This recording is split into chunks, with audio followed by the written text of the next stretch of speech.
नमस्कार। हरियाणा और जम्मू कश्मीर का चुनाव निपट जाने दीजिए, परिणाम आ जाने दीजिए। यानी 8 अक्टूबर के बाद इस देश में आपको बड़े बड़े बदलाव देखने को मिलेंगे। और यह बदलाव क्या है, इसी पर हम चर्चा करेंगे। 8 अक्टूबर बीतने के साथ ही भारतीय जनता पार्टी शासित राज्यों और दिल्ली में भी बहुत कुछ बदलेगा। कुछ लोगों की कुर्सी जाएगी और कुछ लोग जो कुर्सी के इंतजार में बैठे हैं उनके लिए खुश खबर आएगी।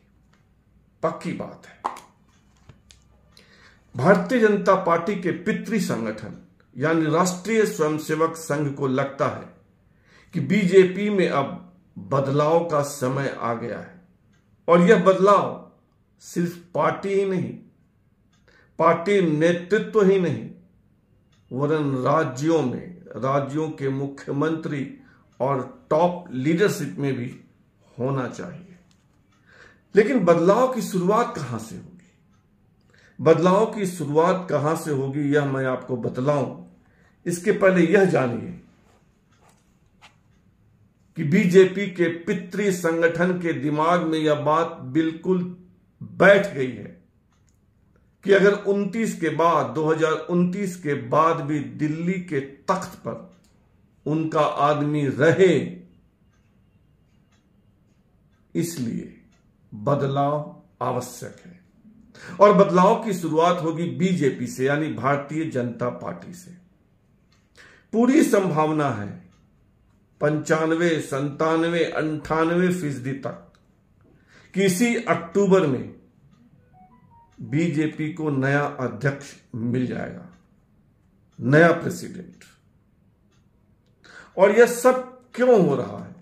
यह सब इसलिए हो रहा है कि बीजेपी के नेता ही, बीजेपी के एमपी, एमएलए, विभिन्न राज्यों के नेता लगातार अपने पितृ संगठन तक यह बात पहुंचा रहे हैं कि पार्टी जिस रास्ते पर चल रही है, जिस तरीके से चल रही है, वह वर्तमान भविष्य के लिए भी अच्छा नहीं है।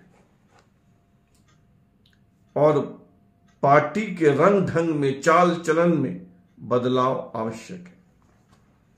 देश के एक बड़े पत्रकार हैं अशोक वानखेड़े, जिनकी पकड़ है पॉलिटिकल गलियारे में, मजबूत पकड़ है।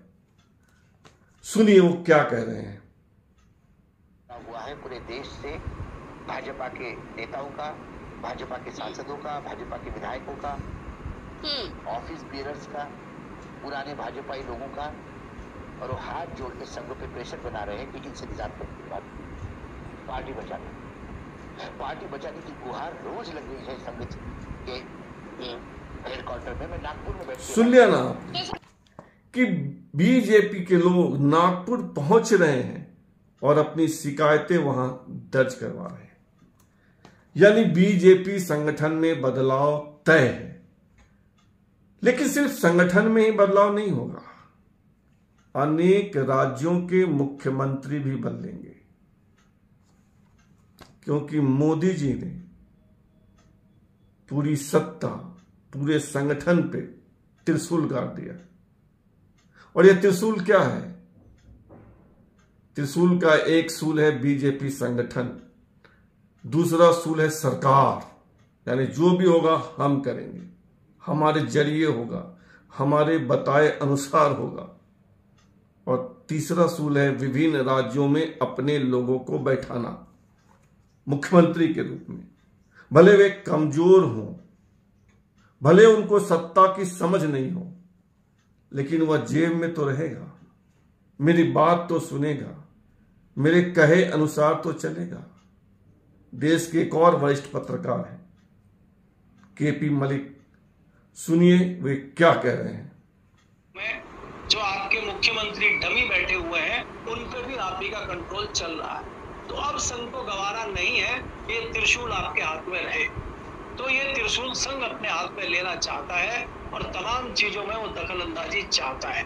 उसी के तहत ये होगा कि जो तमाम भारतीय जनता पार्टी की सरकारों वाले प्रदेश हैं उनमें कई जगहों पे तत्काल मुख्यमंत्री बदले जाएंगे और धीरे धीरे वहां पे तमाम बदलाव आपको दिखेंगे। अगर आप कहीं भी नजर मारे एकाएक आप नहीं बता सकते कि आज गुजरात के मुख्यमंत्री कौन है, छत्तीसगढ़ में कौन है। आप देखिए भाई महाराष्ट्र में कौन, इसमें महाराष्ट्र में कौन है आपकी पार्टी का अगर मुख्यमंत्री बने, मध्य प्रदेश में कौन है, राजस्थान में कौन है, हरियाणा में कौन है। आपने उत्तराखंड में किसको मुख्यमंत्री बना रखा जो अपना विधायक का चुनाव मुख्यमंत्री रहते हुए नहीं जीत पाया, क्यों? तो सुन लिया ना आपने, बदलाव सिर्फ बीजेपी में नहीं होगा, बदलाव बीजेपी शासित विभिन्न राज्यों में होगा, यानी अनेक राज्यों के मुख्यमंत्री बदले जाएंगे। लेकिन मामला यहीं तक नहीं ठहरने वाला है। कुछ लोगों को यह बात अटपटी लग सकती है, अटपटा लग सकता है। संगठन मुख्यमंत्री के बाद प्रधानमंत्री भी बदलने की बात है, क्योंकि पितृ संगठन को लग रहा है कि जो प्रधान है उनमें अहम आ गया है, व्यक्तिवाद आ गया है, संगठनवाद नहीं है, सबको लेकर चलने की बात नहीं है। मैं मेरी गारंटी गारंटी, यह पितृ संगठन को नहीं पसंद आ रहा है। तो संगठन के बाद मुख्यमंत्री और मुख्यमंत्री के बाद प्रधानमंत्री और सब कुछ इसी साल हो जाए तो चौंकिएगा नहीं। फिलहाल इतना ही, और आपसे आग्रह है कि आप इस चैनल को सब्सक्राइब कीजिए, ज्वाइन कीजिए, लाइक शेयर और कमेंट कीजिए। बहुत बहुत धन्यवाद।